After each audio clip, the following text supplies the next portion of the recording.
here we are. I turned down here at the next block. Thanks, mister. I'll get off there.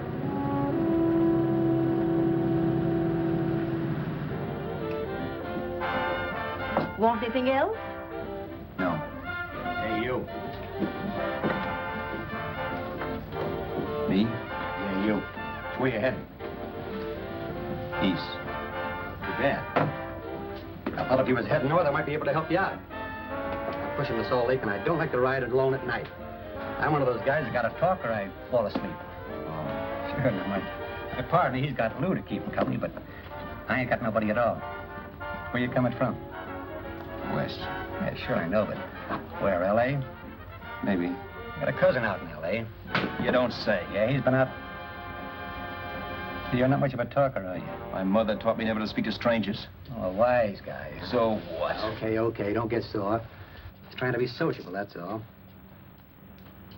Hey, Glamorous. You change for a dime, will you?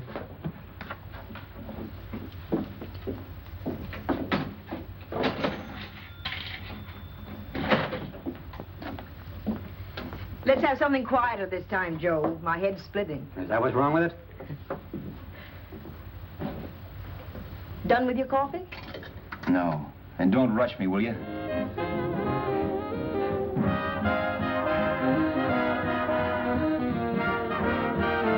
Hey, turn that off. Will you turn that thing off? What's eating you now? Yeah, what's eating you? That music, it stinks. Oh, you don't like it, huh? No, turn it off. Oh, wait a minute, pal. That was my nickel, see? This is a free country. And I play whatever I want to. Sure, and if you don't like it, you don't have to listen to it. And you can leave here anytime you want to. Okay, I'm sorry I asked. First good piece played tonight and you don't like it. Some people just ain't got any good taste.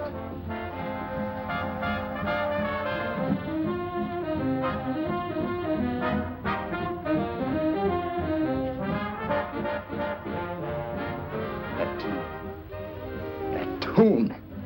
Why was there always that rotten tune? Following me around, beating in my head, never letting up. Did you ever want to forget anything? Did you ever want to cut away a piece of your memory or blot it out?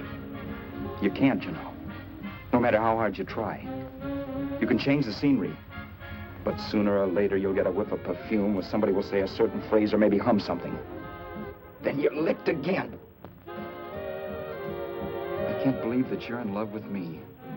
I used to love that song once. So did the customers back in the old Break of Dawn Club in New York. I can't remember a night when I didn't get at least 3 requests for it. Sue, she was always selling it too. Those were the days.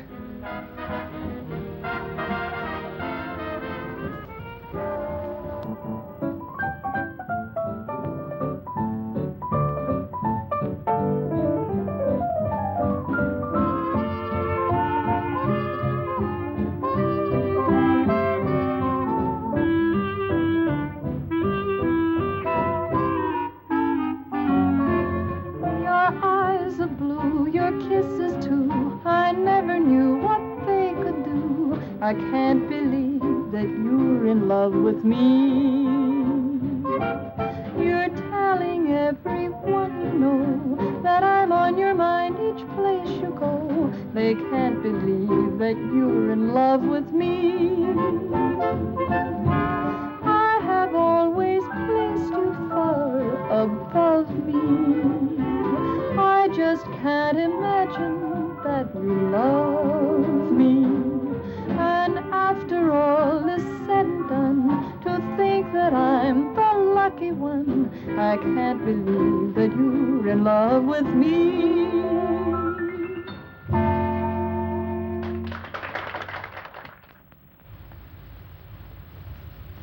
It wasn't much of a club, really. You know the kind. A joint where you could have a sandwich and a few drinks and run interference for your girl on the dance floor. I pounded the piano in there every night from 8 until the place closed up, which usually meant 4 in the morning. A good job as jobs went in those days. Then, too, there was Sue, who made working there a little like working in heaven. But how we felt about each other, well, there was nothing very unusual in that. I was an ordinary healthy guy, and she was an ordinary healthy girl. And when you add those two together, you get an ordinary healthy romance, which is the old story. Sure. But somehow, the most wonderful thing in the world.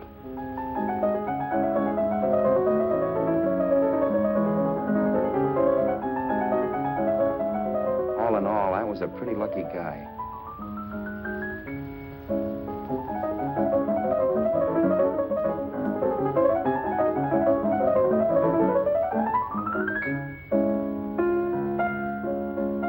Mr. Paderewski, I presume. It's beautiful. You're going to make Carnegie Hall yet, Al? Yeah, as a janitor. I'll make my debut in the basement. I don't blame you for being bitter, darling, but you mustn't give up hope. Why, someday... Yeah, someday. If I don't get arthritis first. In the meantime, let's blow this trap.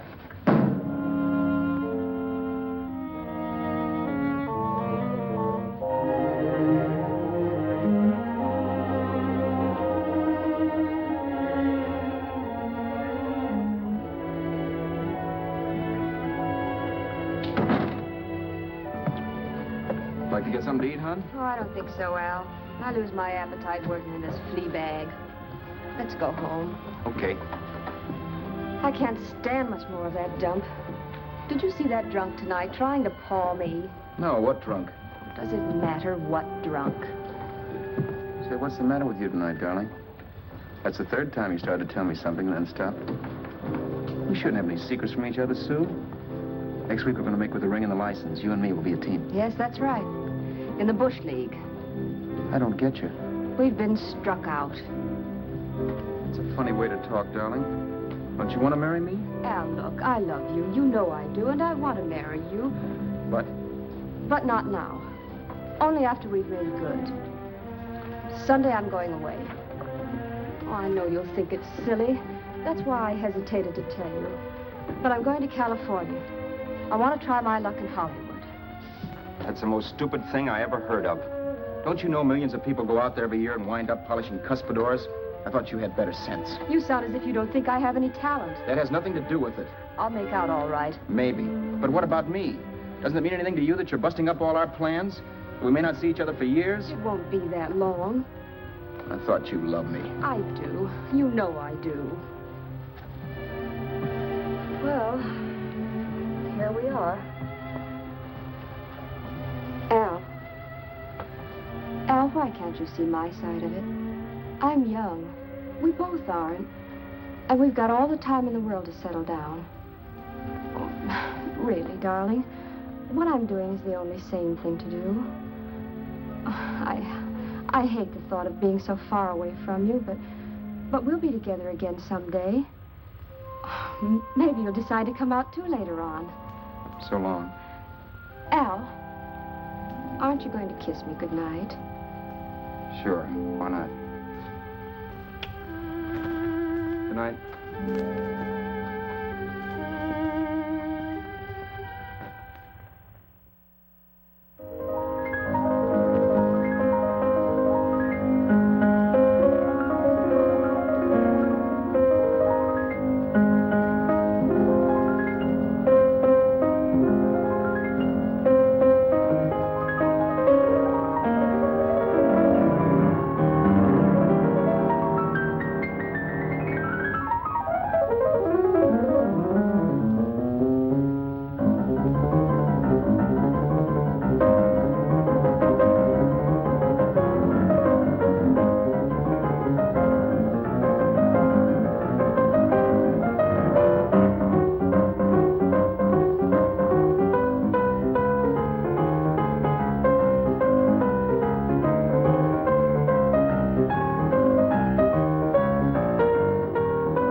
Roberts. You hit the jackpot this time.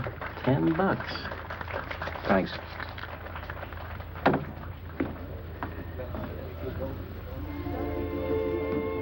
So when this drunk handed me a 10 spot after a request, I couldn't get very excited. What was it, I asked myself? A piece of paper crawling with germs. It couldn't buy anything I wanted. It couldn't... Then I thought of something.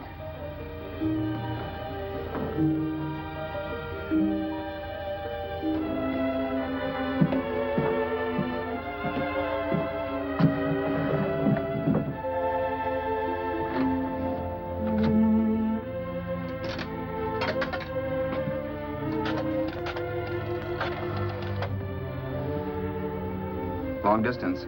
I'd like to put a call through to Los Angeles. Miss Harvey. Sue Harvey, Harvey. The number is Crestview 65723.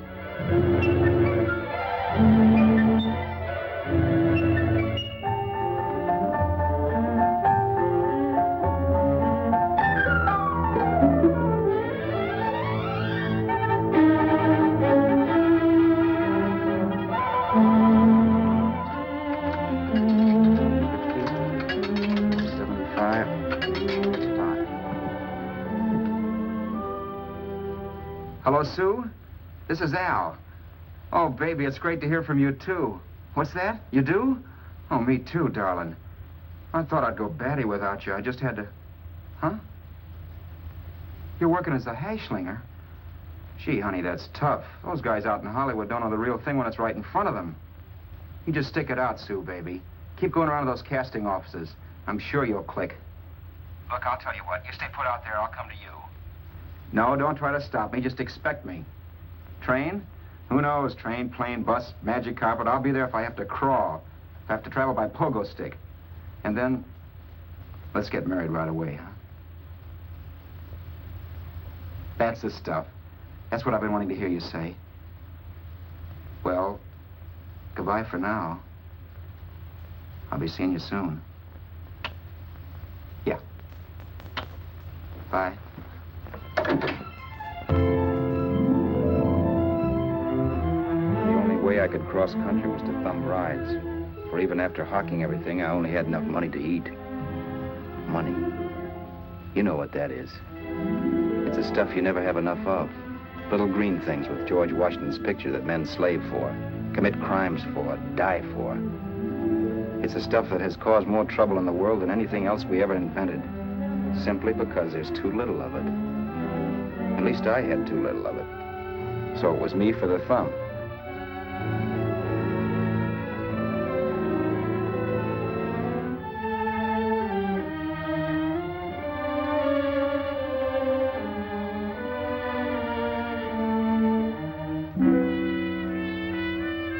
Ever done any hitchhiking? It's not much fun, believe me. Oh, yeah, I know all about how it's an education, how you get to meet a lot of people and all that.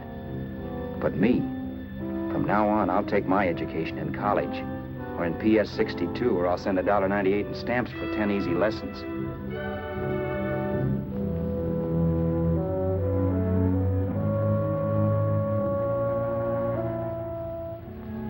Thumbing rides may save you bus fare, but it's dangerous. You never know what's in store for you. You hear the squeal of brakes. If only I had known what I was getting into that day in Arizona. Here, throw that in the back seat. Okay, let's go. Make sure that door's closed.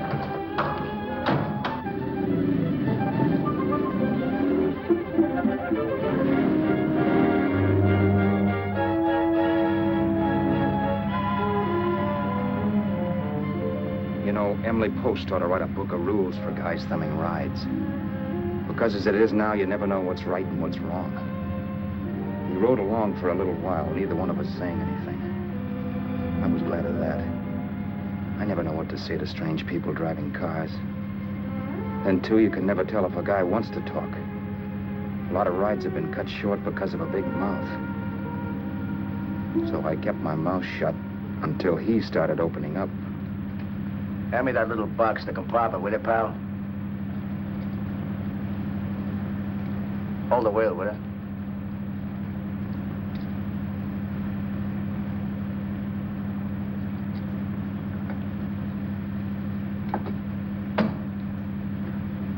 How far are you going? L.A. Wow, you're really traveling, aren't you? Yeah, but I don't expect to make it for a couple of years at the rate I've been promoting rides. Not much luck, huh? Sure, all bad. Not many people stop for a guy these days. Afraid of a stick-up, maybe. Well, you can't blame them. Where you coming from? New York? Well, New York. You're in luck this time. I'm going all the way. Right through to Los Angeles. You drive a car? Sure. Whenever you're tired, let me know. I'll holler. I guess at least an hour passed before I noticed those deep scratches in his right hand. They were wicked. 3 puffy red lines about a quarter of an inch apart. He must have seen me looking at them because he said, Beauties, aren't they? They're gonna be scars someday. What an animal. whatever it was, it must have been pretty big and vicious to have done that. Right on both counts, New York. I was tussling with the most dangerous animal in the world. A woman. She must have been Tarzan's mate. Looks like you lost the bout. Certainly wasn't a draw. You know, there ought to be a law against dames with claws.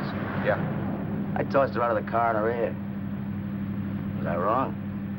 Give a lift to a tomato, you expect her to be nice, don't you? Yeah. After all, what kind of dame's thumb rides? Sunday school teachers? Yeah.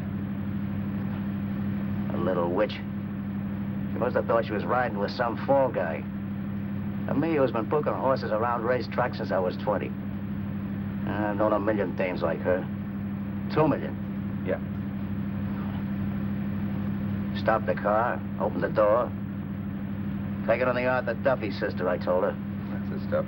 As I was done, huh? But if you want to see a real scar, brother, get a load of this. Wow. I got that one dueling. Dueling? Yeah, we're just kidding, of course. My dad owned a couple of Franco-Prussian sabers. Kept them on the wall for decorations. Well, one day, the kid and I took them down when the old man wasn't around. Had a duel. He got me in the arm here. Pretty mean cut. Infection set in later. Yeah, I can see that. Now, give me that box again, will you? Yeah.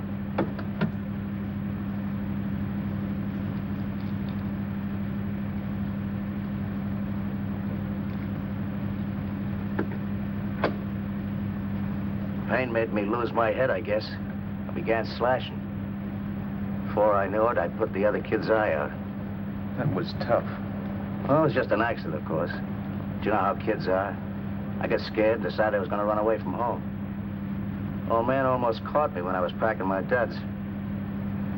The bloody rag I had wrapped around my wrist hadn't caught his attention. You'd seen the bundle for sure.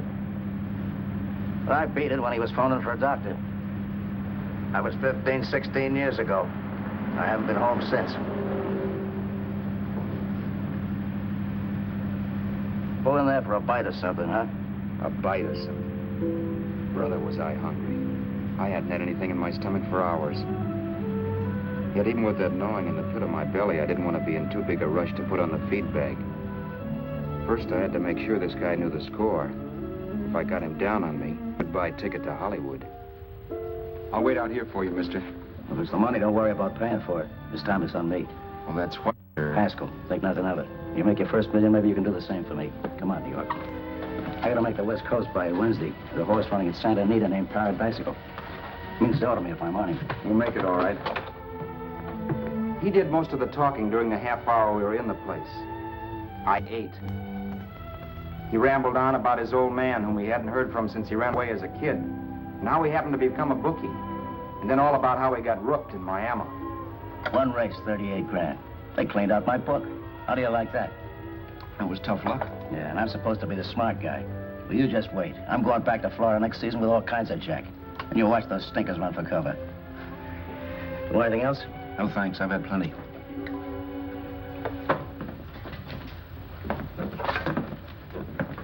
That check there, sister? Oh, just a minute. Your change, sir. Keep it, sister. Oh, thank you, sir. Call again. I'll be waiting outside for you when you finish work. Sharp check, huh?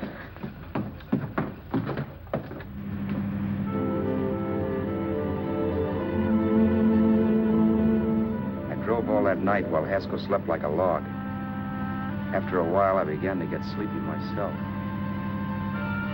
I was happy, though. Soon I'd be with Sue again. The long trip was practically over, and there'd be no more hoofing it down the concrete. I began to think of the future, which couldn't have been brighter if I'd embroidered it with neon lights. It was nice to think of Sue shooting to the top. It's amazing what a full belly can do to your imagination. Your eyes are blue, your kisses too. I never knew what they could do. I can't believe that you're in love with me. You're telling everyone you know I'm on your mind each place you go. I can't believe that you're in love with me.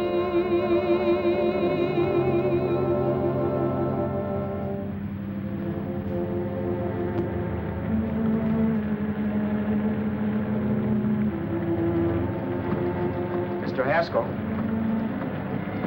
Mr. Haskell? Mr. Haskell, wake up. It's raining. Don't you think we ought to stop and put up the top?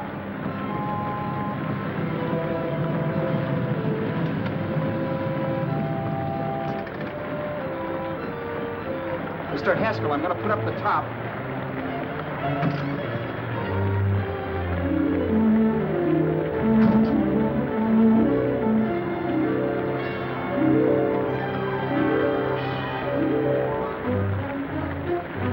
Until then, I'd done things my way. But from then on, something else stepped in and shunted me off to a different destination than the one I had picked for myself. For when I pulled open that door... Mr. Haskell, what's the matter? Are you hurt? Are you hurt, Mr. Haskell?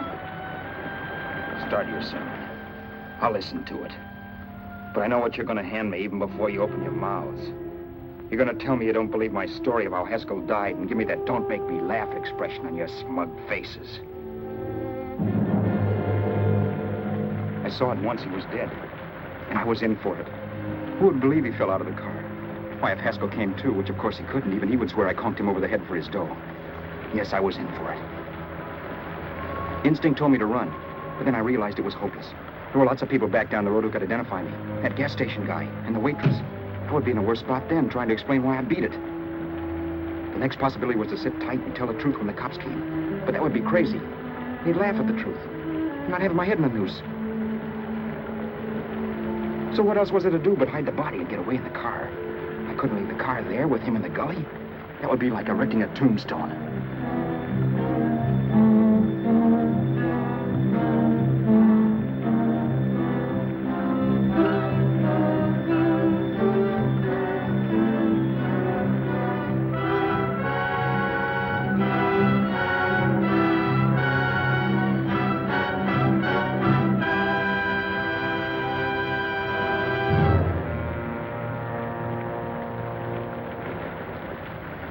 My idea was to cover him with brush, not to rob him.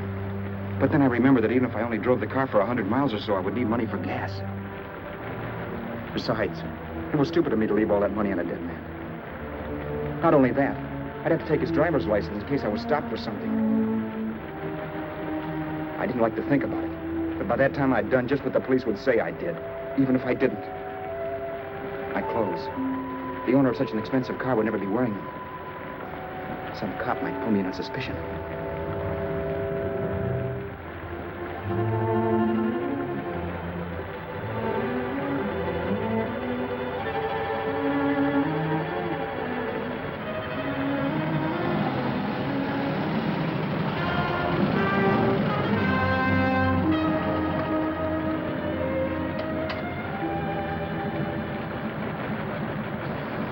Hey, you, this your car? Don't you know better than to leave a car with the wheels halfway in the middle of the road? That's the way accidents happen. I'm sorry, officer. I was just putting up my top. I didn't think. Well, the next time, think. I'll let you go now, but watch your step in the future. I know that's a lonely stretch, but cars come by here once in a while, and we have plenty of crack ups. Thanks, officer.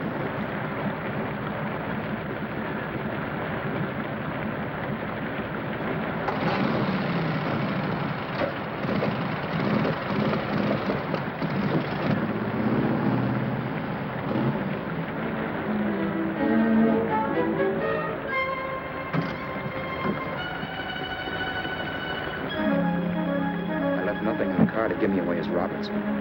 If they found a dead man in the gully now, it would be me.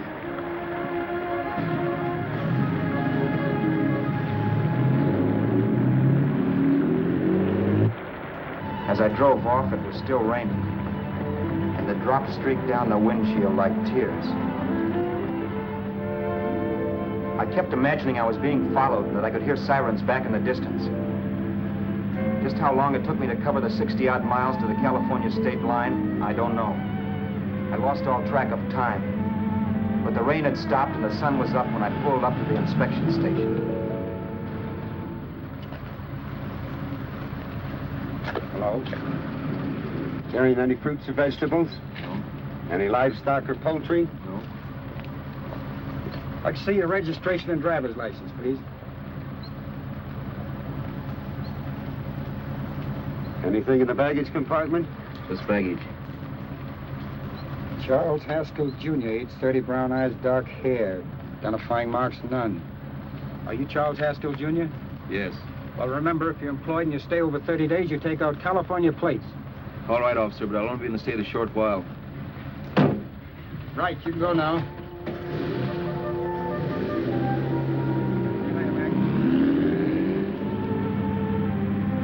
I couldn't drive any farther without some sleep. Cops or no cops, I knew I had to hit the hay and hit it hard. I was dead tired.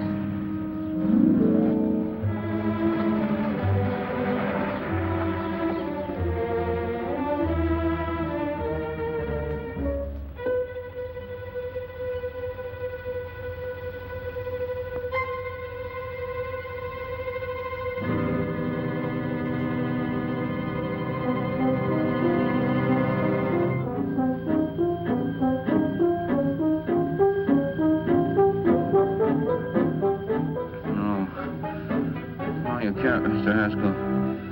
No.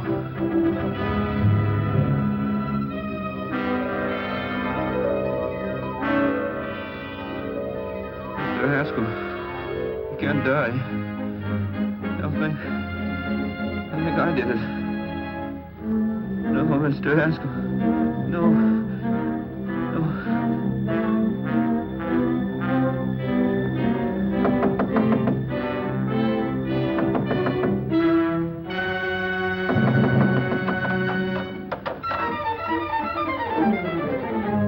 There. It's the maid. Can I come in and clean? Later. In a half hour. All right, sir.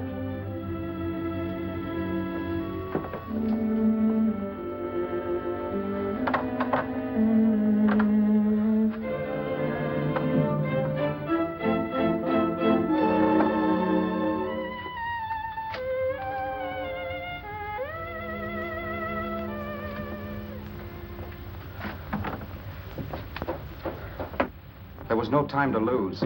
Every minute I had to be Charles Haskell was dangerous. And I'd have to be Charles Haskell until I got to some city where I could leave the car and be swallowed up.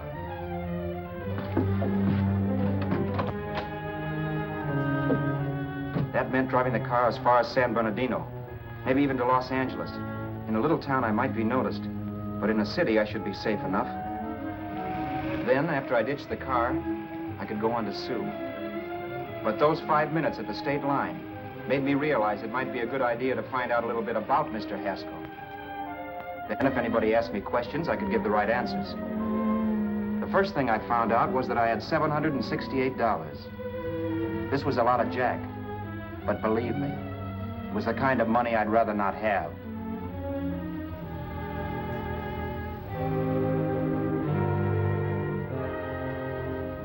And then I found out from a letter Haskell was carting around in his bag that he wasn't the open-handed, easygoing big shot who went around buying dinners for strange hitchhikers. Before I got done reading it, I saw him more as a chiseler. It was written to his old man in California, the one he hadn't seen in so many years. In it, Haskell posed as a salesman of hymnals, of all things. It was easy to see where Haskell expected to raise a new stake for his book in Miami by rooking his old man. That was about all I found out from his effects, and it was enough. I told myself, maybe old man Haskell was lucky his son kicked off. He would never know it, but it saved him from taking a flyer in Sacred Literature Preferred.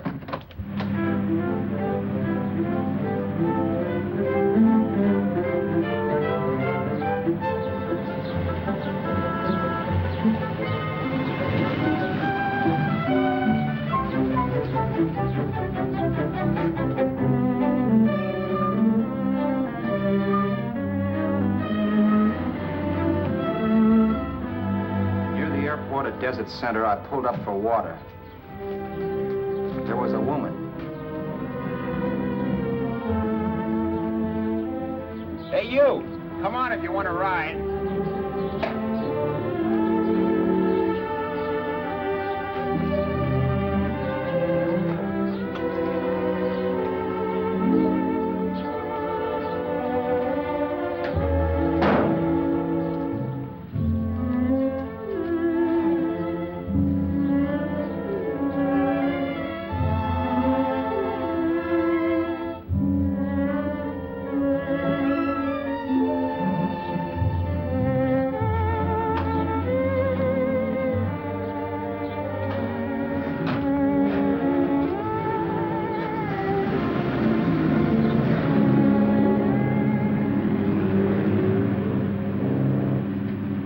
How far are you going?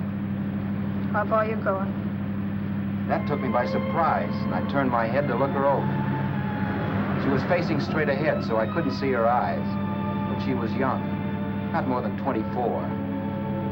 Man, she looked as if she'd just been thrown off the crummiest freight train in the world. Yet, in spite of this, I got the impression of beauty.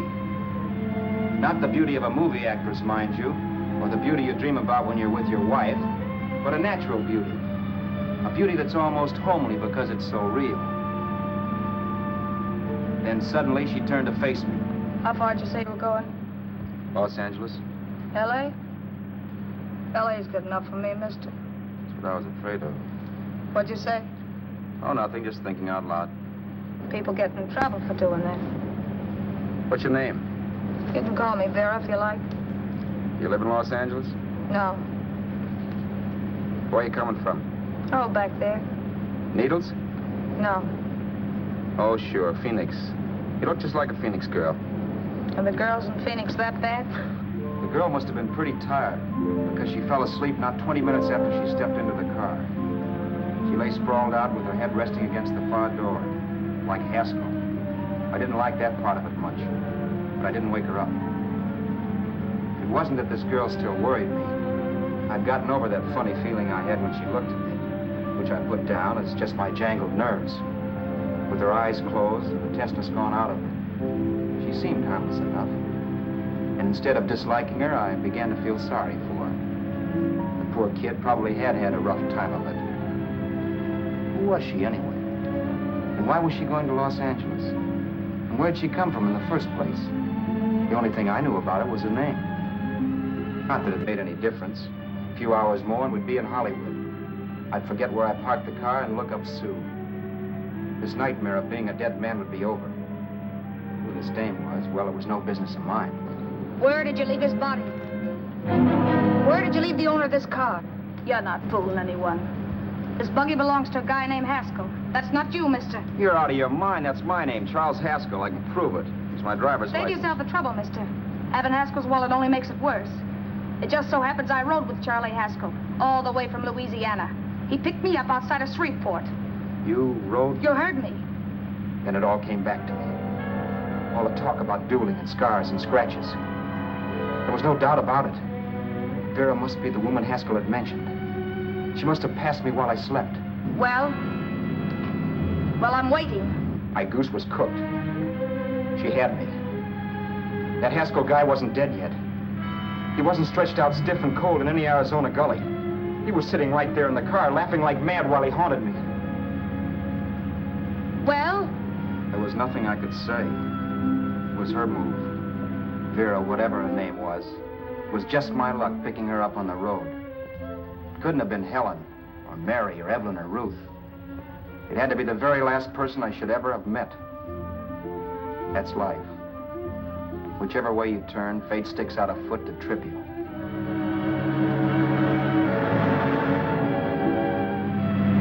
I told her everything. everything, but she didn't believe my story.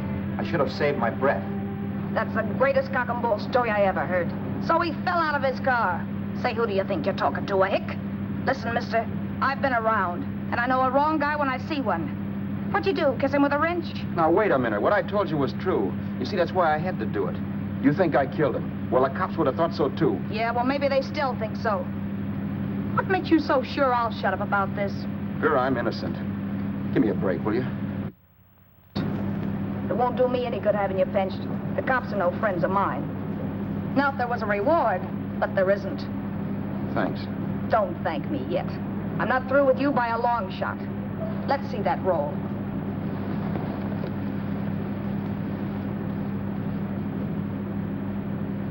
Is that all Haskell had? Isn't it enough? No, I thought he had more. Not that I know of. You can search me if you think I'm holding out on you. Well, maybe I will at that. He told me he was going to bet $3,000 on a horse named Paradisical on Wednesday at Santa Anita. He was stringing you along. He meant 300. Maybe. Sure, $3, 300. He was a piece of cheese, a big blowhard. Listen, mister, don't try and tell me anything about Charlie Haskell. Remember, I knew him better than you did. Okay, then you knew he was a four-flusher. That explains the $3,000 bet. I'm not so sure he didn't have that $3,000. Why should I believe you? You got all the earmarks of a cheap crook. Now, wait a minute. Shut up. You're a cheap crook and you killed him. For 2 cents, I'd change my mind and turn you in. I don't like you. All right. Don't get sore. I'm not getting sore. But just remember who's boss around here. If you shut up and don't give me any arguments, you'll have nothing to worry about. But if you act wise, well, mister, you'll pop into jail so fast it'll give you the bends. I'm not arguing. Well, see that you don't. You know, as crooked as you look, I'd hate to see a fella as young as you wind up sniffing that perfume that Arizona hands out free to murderers. I'm not a murderer. Of course you're not. Haskell knocked his own head off. He fell, that's how it happened, just like I told you. Sure, and then he made you a present of his belongings. I explained why I had to do that. Doesn't make a difference one way or another. I'm not a mourner. I liked Haskell even less than I like you. Yeah, I saw what you did to him. What do you mean? Those scratches on his wrist. Sure, I scratched him. I'll say you did. So your idea was to drive the car a little way, maybe into San Bernardino, and then leave it. You weren't going to sell it? Sell it? You think I'm crazy? Somebody else's car? See, all I want to do is leave it somewhere and forget I ever saw it. Not only don't you have any scruples, you don't have any brains. I don't get you. Maybe it's a good thing you met me. You'd have got yourself caught, sure. Why, you dope. Don't you know a deserted automobile always rates an investigation? Huh? Look, the cops find a car. Then they get curious. They wonder where the owner is. So, all right, they don't trace Haskell. They trace you. I never thought of that. The only safe way to get rid of the car is to sell it to a dealer. Get it registered under a new name. Say, stop at the next store. I want to get a bottle and do some shopping before we hit L.A. Okay. As soon as we find a place, I'll drop you off and pick you up later. Nothing doing. You're coming in, too. From now on, you and I are like the Siamese twins. Have it your way, but I don't get the point. The point is, I don't want you to get lost. I'm not going to beat it if that's what you're afraid of. I'll say you're not. Well, I'm going to see that you sell this car so you don't get caught. Thanks. Of course, your interest wouldn't be financial, would it? You would want a small percentage of the profits. Well, now that you insist, how can I refuse? 100% will do. Fine. I'm relieved. I thought for a moment you were going to take it all. I don't want to be a hog. A few hours later, we were in Hollywood. And I was recognizing places Sue had written about. It struck me that far from being at the end of the trip, there was a greater distance between Sue and me than when I started out. Vera wasn't kidding with that Siamese twins crack. She rented a little apartment as Mrs. Charles Haskell. When I objected to this, she explained that it was on account of the car. A dealer might think something was funny if he called and found we were using different names.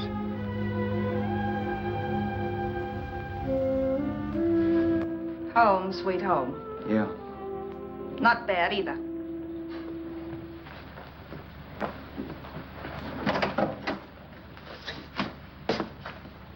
In case there's any doubt in your mind, I'll take the bedroom. Yeah. Sure is stuffy in here.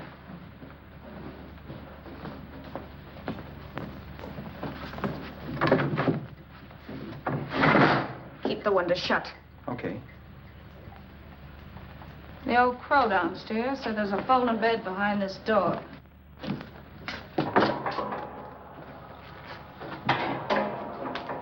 You know how to work it? I invented it. Some joint. One can't have everything.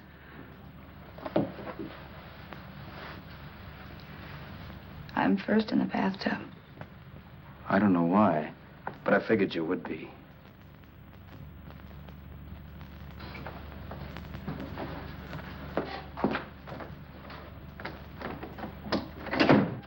Boy, oh boy. It sure feels good to be clean again. I must be 10 pounds lighter. You must be. Well, hitching rides isn't exactly the way you keep your schoolgirl complexion. I wish that guy with the sacks would give up. Gets on my nerves. Forget it. Have a drink. Aren't you afraid I might take you up on it? If I didn't want to give you a drink, I wouldn't have offered it. Might be a sorry, Roberts. You got yourself into this thing. You should be grateful I'm not turning you in. Why, if I wasn't regular, you'd be in the pen this minute, being photographed, fingerprinted, and being pushed around by the cops. So cheer up. Get rid of that long puss. Or is your conscience bothering you?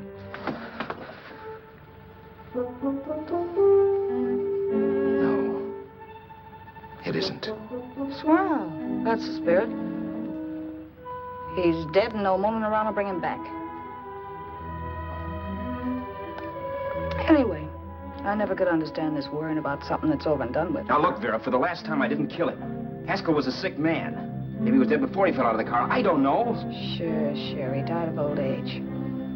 All right.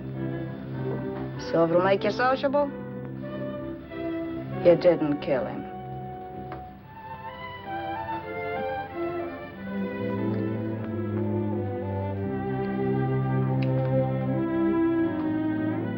Thanks.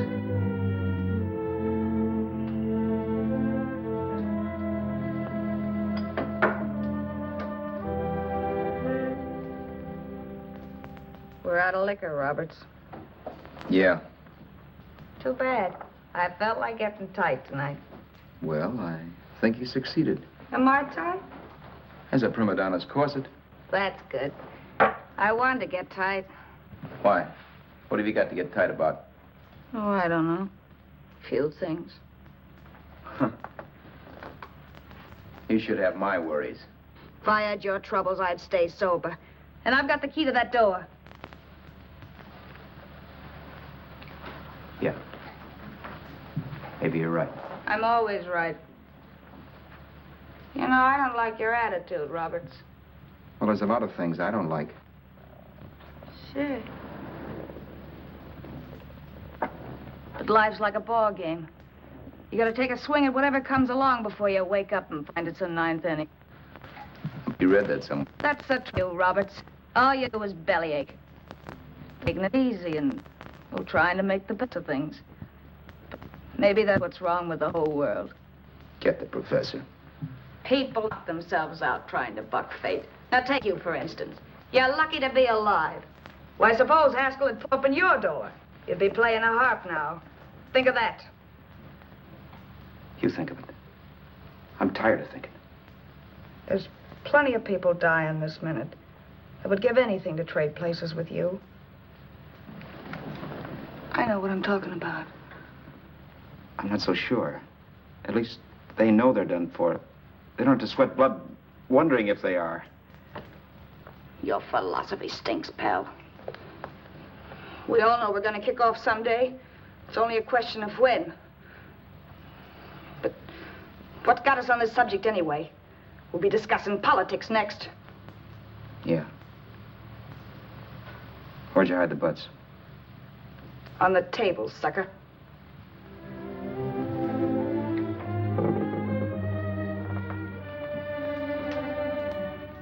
We bored each other with conversation for a couple of hours longer. Every 5 minutes, one of us was wishing we had another bottle or a radio or something to read. Then finally, we ran out of chatter. I know it's only 11 o'clock, but I want to get up early and make the rounds of the used car lots. No hurry about that. We got all the time in the world. Maybe you have, but if you think I want to stay cooped up in this place any longer than I have to, you're batty. It's not a bad place. We pay plenty for diggings like this in New York. I wouldn't like it if it was the Ritz.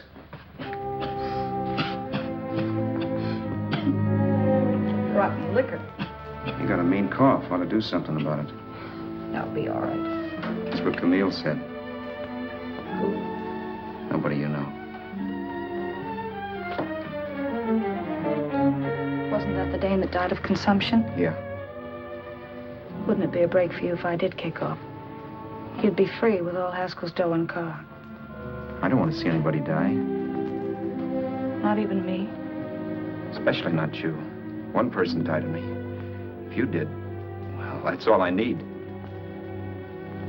You don't like me, do you, Roberts? Like you? I love you. My favorite sport is being kept prisoner. After we sell the car, you can go to blazes for all I care, but not until then.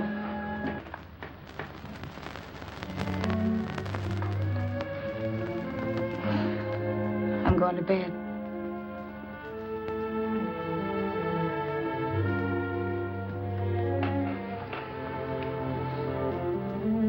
Good night, Roberts. Don't try and sneak away during the night. All the doors are locked. Anyway, if I find you gone in the morning, I'll notify the police. They'll pick you up. Don't worry, I know when I'm in a spot. Well, good night. I hope that portable rack isn't too uncomfortable for you. Don't lose any sleep over it, will you, Vera?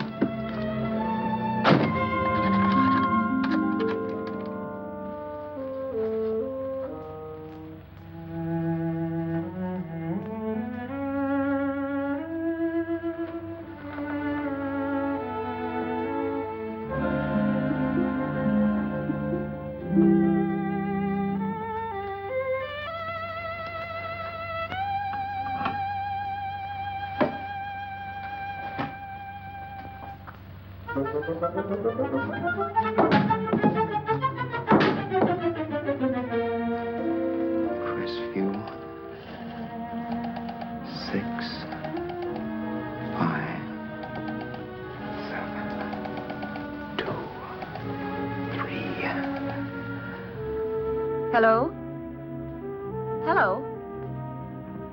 Hello? Hello?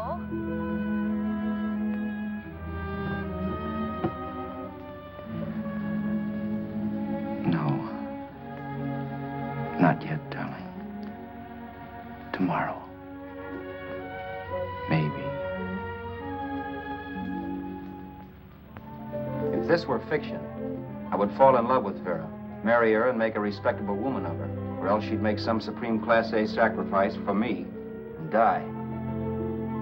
Sue and I would bawl a little over her grave and make some crack about there's good in all of us. But Vera, unfortunately, was just as rotten in the morning as she'd been the night before. All right, I'm coming. Look, Vera, it's almost noon. So what? The dealers will be there all day? They'll be there all year, too, but it doesn't wait that long. Shut up. You make us like a husband. Well, do I rate a whistle? You sure do, but let's go. Let's go, let's go. I spent $85 in 2 hours preparing bait, and all you can say is let's go. Come on.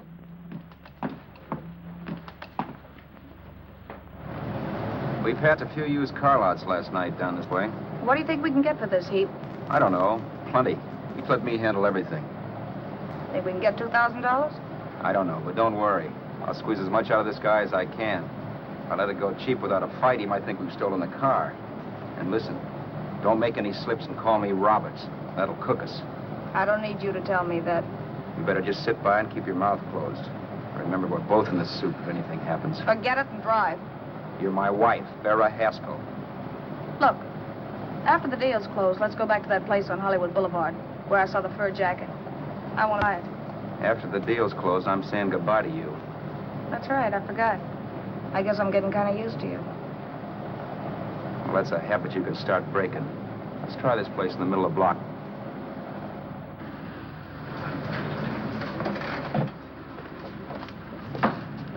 Good afternoon. What can I do for you? We're interested in selling a car. If the price is right. Well, if it's in good mechanical condition, it should blue book for about $1,600. Tony, take a look at this motor. $1,600. Are you kidding?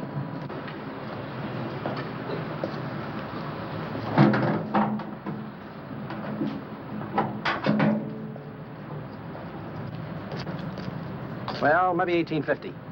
Before I let it go for 1850, I'll wreck it and collect the insurance first.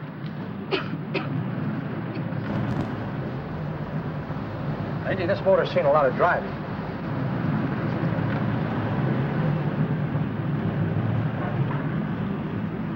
While the mechanic inspected the car, we haggled.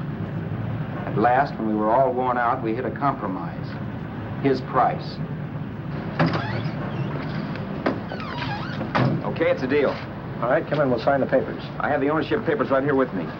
Look, Vera, in the meantime, will you clean the dash compartment? There may be some stuff in it. All right, darling. $1,850. That dirty crook.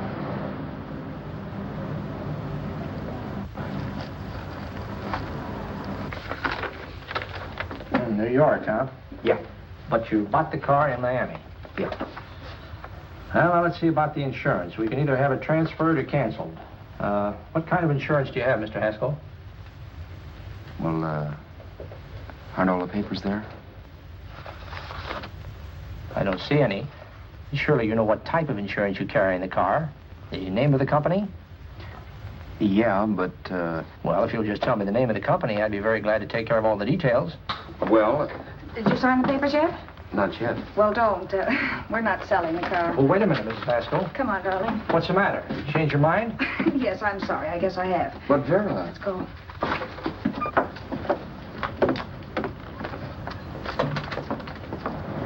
You got me out of a tight spot, Vera. But I still don't understand all this. You will in a minute. I almost threw away a gold mine. 1850 isn't to be sneezed at. The car doesn't book for as much as I thought. We're not selling the car. You want to keep it. Now, wait a minute, Vera. You said yourself I wouldn't be safe until the car was in someone else's name. I'd like to be free of this mess when I go. That's just it, Roberts. You're not going. There's a drive-in at the next corner. Pull in there and we'll get a bite to eat. And I'll explain. What is this, another one of your brilliant ideas?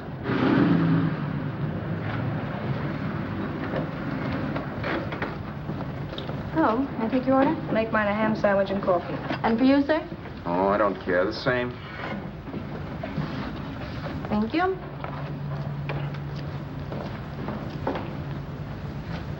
Get this, Vera.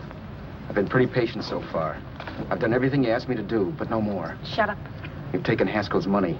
You can have the dough we get from selling the car, but you're not going to keep me a prisoner. It's a good thing I bought the paper. Take a look at that. Vera, I'm in no mood. Read that.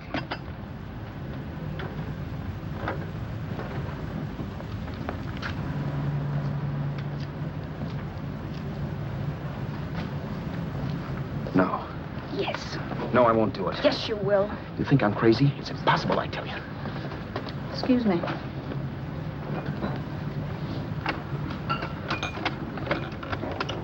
Blow the horn when you're through. No one could possibly get away with an act like that. It'd be wise to me in a minute. Don't be yellow. You look enough like him. The same coloring and the same build. See how his clothes fit you? No kidding, you almost had me fooled for a while. Oh, grow up, Vera. Don't you think a father knows his own son? And there must be other relatives. The father won't have to know you. We'll wait till he gives up the ghost. He's an old geezer and he won't pull through. And as far as other relatives are concerned, they haven't seen you in 15 or 20 years. Eat. I'm not hungry. And I won't do it.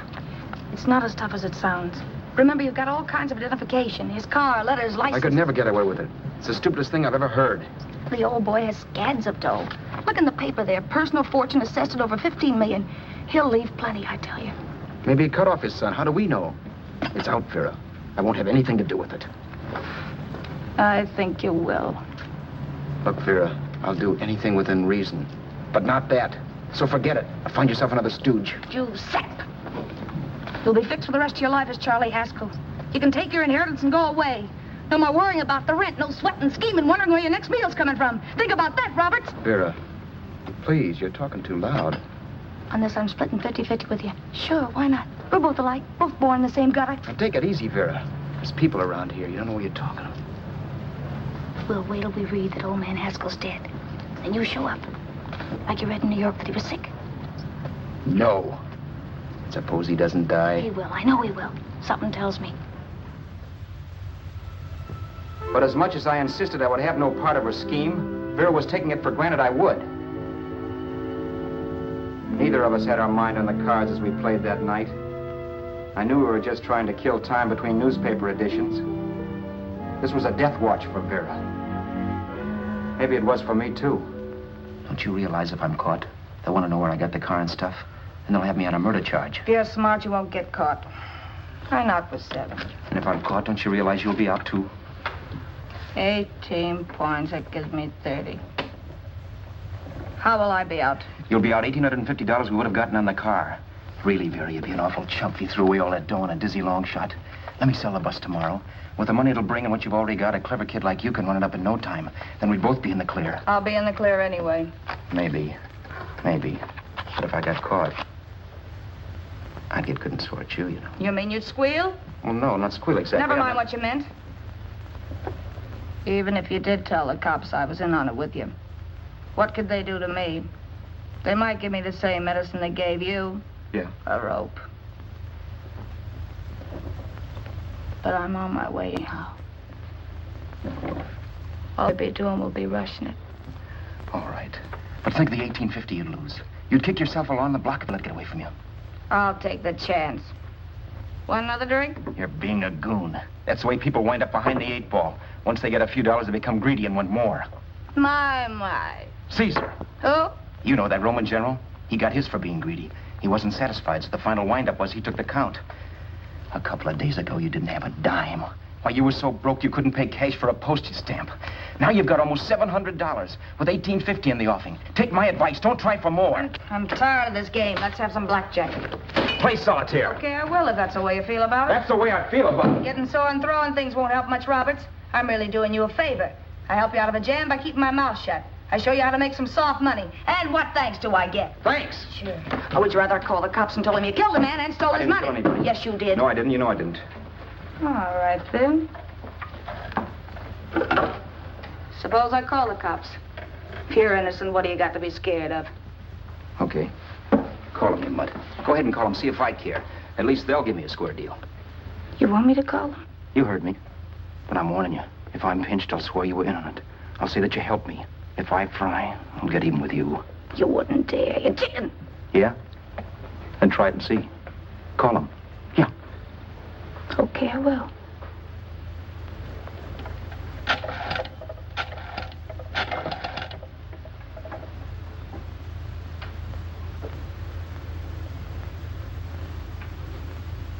Information? I want the number of the Hollywood police station. Okay, I got it. Thanks. Wait a minute, Vera. You wouldn't do that. Well, wouldn't do that, and I'll show you if I would. Take it easy now. Let's talk this over. This was early in the evening, and the conversation, while hectic, was at least pitched low. But as the minutes passed, and more obstacles to her plan popped into my head, the air got blue. Each word coming from our lips cracked like a whip. I reminded her that as Charles Haskell, I didn't even know my mother's name, where I'd gone to school, the name of my best friend, whether I had an Aunt Emma or not, my religion, and if I'd ever owned a dog. I didn't even know what my middle initial stood for. I also pointed out that the real Haskell had a scar on his forearm. His people never saw that scar. He told me he ran away right after putting out the kid's eye. Yeah, but his father knew he was cut. It'd have to be some kind of a mark. So what? The old man's dead, or will be. I hope by tomorrow morning's papers. Anyway, you could cut yourself a little, couldn't you? Boy, for that kind of dough, I'd let you cut my leg off. You're drunk and you're crazy mad, Vera. Turn me in if you want to, but I won't get mixed up in this. Besides, how do we know Haskell was such a phony? Maybe it wasn't the man's son at all. Maybe he just dreamed it up. Well, dreaming or not, you won't be dreaming when the law taps you on the shoulder. There's a cute little gas chamber waiting for you, Roberts. And I hear extradition to Arizona's a cinch. Where's that phone? Vera! Leave me alone! Vera! Here! I want a phone. Call police. I hate you, yellow stinker. You leave me alone. I'll let you alone when you promise to leave the phone where it is. You're drunk. You don't know what you're doing. You're hurting me. Will you promise? All right.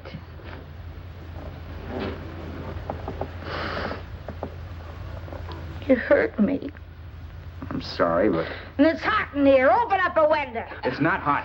Don't tell me. Now, do you do it or do I do it? You're no gentleman, see? Yeah. All right. I'll open up the window.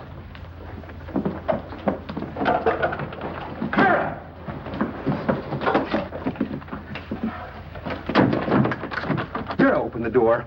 Please open the door. Vera, open the door. Don't use the phone. Listen to me. I don't like you, Roberts. You're no gentleman, see? You hurt my hand, and I'm going to get even with you. If you don't open the door, I'm going to kick it down, Vera. Vera, don't call the cops. Listen to me. I'll do anything you say. Vera, let me in. I'll break the phone.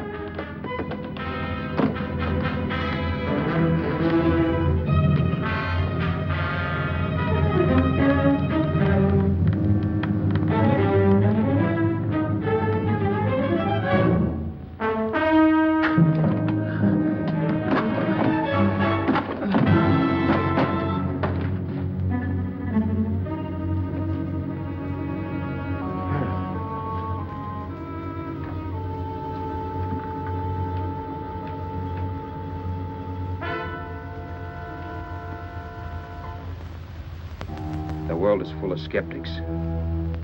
I know. I'm one myself. In the Haskell business, how many of you would believe he fell out of the car? And now, after killing Vera without really meaning to do it, how many of you would believe it wasn't premeditated? In a jury room, every last man of you would go down shouting that she had me over a barrel and my only out was force. The room was still. So quiet that for a while I wondered if I had suddenly gone deaf. It was pure fear, of course. And I was hysterical, but without making a sound. Vera was dead, and I was her murderer. Murderer? What an awful word that is. But I'd become one. I'd better not get caught. What evidence there was around the place had to be destroyed. And from the looks of things, there was plenty. Looking around the room at things we'd bought was like looking into the faces of 100 people who had seen us together and who remembered me. This was the kind of testimony I couldn't rub out. No. I could burn clothes and hide bottles for the next 5 years. There'd always be witnesses. The landlady, for one. She could identify me. The car dealer, the waitress in the drive-in, the girl in the dress shop, and that guy in the liquor store. They could all identify me. I was cooked. Done for. I had to get out of there. While once I'd remained beside a dead body, planning carefully how to avoid being accused of killing him, this time I couldn't. This time I was guilty. I knew it. Felt it. I was like a guy suffering from shock. Things were whirling around in my head. I couldn't make myself think right. All I could think of was the guy with the saxophone and what he was playing. It wasn't a love song anymore. It was a dirge.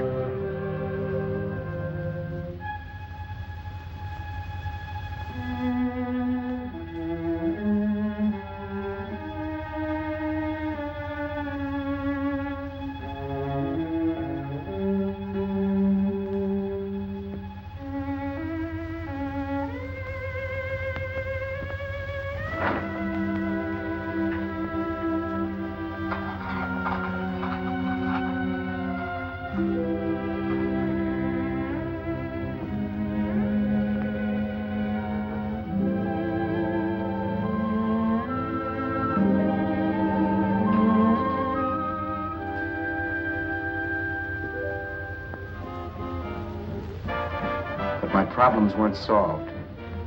I had to stay away from New York for all time because Al Roberts was listed as dead and had to stay dead. And I could never go back to Hollywood. Someone might recognize me as Haskell. Then, too, there was Sue.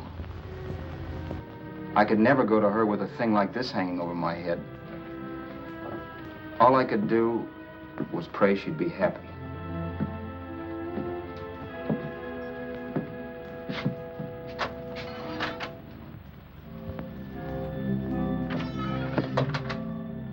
I was in Bakersfield before I read that Vera's body was discovered, and that the police were looking for Haskell in connection with his wife's murder. Isn't that a laugh? Haskell got me into this mess, and Haskell was getting me out of it. The police were searching for a dead man.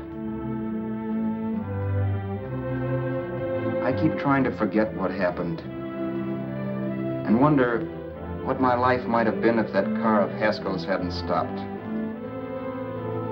But one thing I don't have to wonder about. I know. Someday a car will stop to pick me up that I never thumbed.